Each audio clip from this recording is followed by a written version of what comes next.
Already তোমরা অনেকেই জেনে গেছো আমার এই ভাইরাল ভয়েসটা কিভাবে দিতে হয়, কিন্তু কিন্তু বিষয় হচ্ছে আমরা যারা গরিব আছি, মানে আমি বোঝাতে চাইছি আমরা যারা অ্যান্ড্রয়েড ফোন ইউজ করি তারা কিভাবে দিবে, কারণ ক্যাপকাটে এই ফিচারগুলো একদমই প্রো। যারা কিনা আইফোন ব্যবহার করে তারাই শুধু ব্যবহার করতে পারে।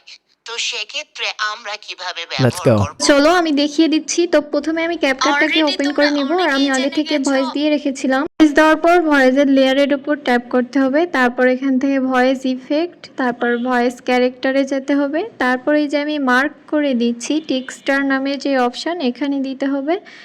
এটা দিলেই তোমরা ওই ভাইরাল ভয়েসটা পাবা। এখন কথা হচ্ছে যদি এই ডায়মন্ড চিহ্ন থাকে তাহলে তোমরা দুইভাবে এটা ব্যবহার করতে পারবা। যদি ডায়মন্ড চিহ্ন না থাকে তাহলে শুধু একভাবেই পারবা।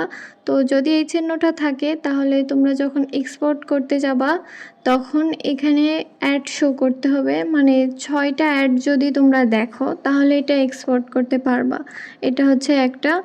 আর যাদের এই ডায়মন্ড অপশনটাও নাই তারা চাইলে আমার মতো করে স্ক্রিন রেকর্ড করতে পারো। রেকর্ড করার সময় ভয়েসটা কিন্তু অন করে রাখতে হবে, নাহলে ভয়েস আবার অ্যাড হবে না, শুধু স্ক্রিন রেকর্ড হয়ে যাবে। তো ওই অপশনটা কিন্তু রেকর্ড করার সময় ওখানেই থাকে।